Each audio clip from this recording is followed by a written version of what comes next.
Coming up, we're going to dive into the numbers and see if Lucas and the Outlaws are similar in terms of competition or if one series is actually tougher than the other. Let's go.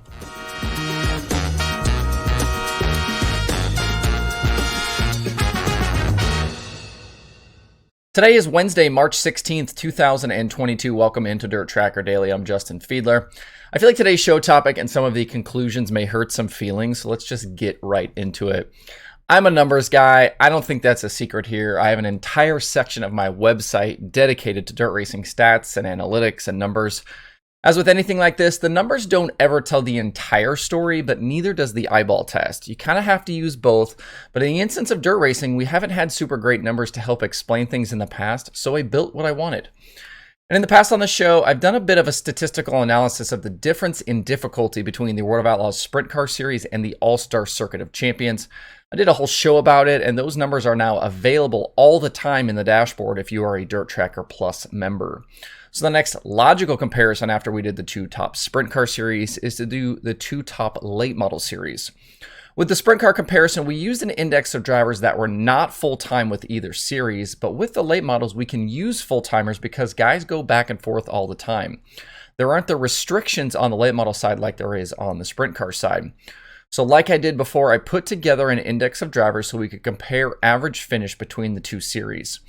I also went through and compared their win percentages and their individual average finishes so we could also take a look at those. So where exactly is it more difficult to race, with the Lucas Oil Late Model Dirt Series or with the World of Outlaws Late Model Series? I could be wrong in this assumption, but I'm guessing if you just polled late model fans, they would tell you that Lucas is more difficult. You hear things all the time like big guys race, or the big guys race with Lucas. The Outlaws is just dominated by Mark Richards and Brandon Sheppard. But in the end, it's not that simple, and the numbers show things are way more equal than you might imagine. The index of drivers I chose is comprised of 10 names, some Outlaw regulars, some Lucas regulars, and some guys that run pick and choose schedules. The drivers are Brandon Sheppard, Brandon Overton, Jimmy Owens, Tim McCready, Devin Moran, Jonathan Davenport, Shane Clanton, Josh Richards, Tyler Bruning, and Mike Marlar. All 10 have a significant amount of starts with both series, and all guys kind of have varying degrees of success with both series. We're comparing them over the previous 104 Lucas races and the previous 137 Outlaw races.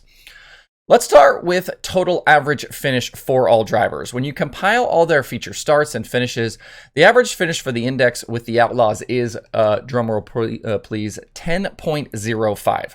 So average finish, all drivers combined, about a 10th place finish. With Lucas, the index's average finish is, wait for it, 10.22. So again, right about a 10th place finish. That's a difference of only 17 hundredths of a spot. It does show a very slight, and I mean slight, tip to Lucas for lower average finish, which you would think means a little bit more difficult, but we're talking less than 2/10 of a spot on average. So if you're part of the index and you run with Lucas, you'll probably finish around 10th on average, and if you run with the Outlaws, you'll probably finish around 10th. No massive difference there. When we hop in and look at the drivers on a more individual basis, we don't get a whole lot more clarity. Let's take Brandon Sheppard, for example. He's the reigning Outlaw champion and has won a ton on that side. As you might expect, his win percentage is better with the Outlaws, as is his average finish. No shock there. On the flip side, let's take a look at Tim McCready, reigning Lucas champion. If the Outlaws is easier than Lucas, then McCready should do better on that side than he does with Lucas, but that's not the case. He's won more often with Lucas, and his average finish is lower with Lucas. In recent seasons, he has way more Lucas starts, but McCready has been an Outlaw regular in the past, so it's not like he doesn't know the racetracks on the Outlaw side. And a lot of the racetracks are the same. On the rest of the list, Brandon Overton wins more often with the Outlaws, but has a better Lucas average finish. The numbers are the same for Jimmy Owens, Devin Moran, and Josh Richards. All win more often with the Outlaws, but finish better on average with Lucas. Davenport and Shane Clanton both win more often with both the Outlaws and have a better finish on that side. Tyler Bruning doesn't have wins on either side, but has a better Outlaw average finish. And then Mike Marlar is flipped from most of the other guys. He wins more often with Lucas, but has a better average finish with the Outlaws. So we have 5 drivers with a better Outlaw average and 5 with a better Lucas average. 7 guys have a better Outlaw win percentage, 2 have a better Lucas win percentage, and 1 has no wins at all. I don't know about you here, but this is absolutely as clear as mud. Unlike the very clear difference we saw between the Outlaws and the All-Stars on the sprint car side, we don't have that with the late models. Things are way more even than some might want or think or hope that for them to be. But if you really understand the way drivers go back and forth, that would make sense. Without the restrictions on where drivers can race, you would expect these fields to be more even, and that appears to be true by these numbers. On a regular basis, you get a very similar group of drivers racing against each other, no matter what side is sanctioning the event. You've certainly seen Shepard handle the competition on the Outlaw side in recent years, but it's not like we haven't seen similar performances from Lucas drivers. Owens was the clear runaway champion in 2020, and nobody could catch McCready last season. So after looking at all these numbers, I'm going to say that these two series are pretty dang even.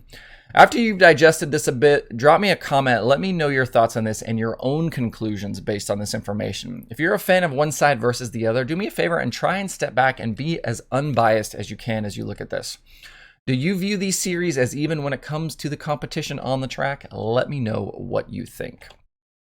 A couple of notes about the upcoming dirt racing weekend. The Lucas Oil Late Model Dirt Series has moved the Friday night show at Atomic Speedway to Sunday because of impending weather. So now we'll get the Indiana Icebreaker at Brownstown on Saturday and the Buckeye Spring 50 at Atomic on Sunday.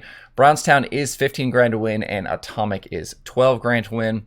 Also, if you were hoping to see the Comp Cam's Super Dirt Series late models at Talladega, those shows have been canceled for the weekend also because of weather. They were supposed to race Friday and Saturday nights, but fans will have to wait until 2023 to see this series at Dega. Next up on the schedule for the Comp Cam's late models is April 1st and 2nd at Arklatex Speedway in Louisiana. In the Dirt Racing Podcast department, you can hear Calvin Knapp, Lance DeWeese, and Jacob Allen on Winged Nation this week. Loud Pedal has Big Al, Forward Bite has Doug Sanders, and there are new episodes of the new Open Red Show, The Dirt Reporters, and The Dirt Nerds. To see the full list of shows and episodes, hit up dirttracker.com/podcasts. I've had some requests, and I actually kind of caught a little bit of hell because I don't spotlight the Racing Boys shows on Wednesdays when I talk about podcasts. Guess I've never really thought about their shows as podcasts because they're live streamed between YouTube and Facebook and Twitter. And I do have the Racing Boys YouTube channel on the site and linked on my on the Dirt Tracker YouTube channel as well. So if that's something you want me to add to the podcast page, I can certainly do that. Let me know what you think there. The only thing on the streaming schedule today is Flow Racing 24/7. To see the full daily streaming schedule with links to watch, visit dirttracker.com/watch tonight. That's it for the show today. Have a good Wednesday. If you have thoughts about the topics on today's show, please leave them in the comments below or tweet at me. Thanks everybody for tuning in. We'll see you tomorrow for more Dirt Tracker Daily.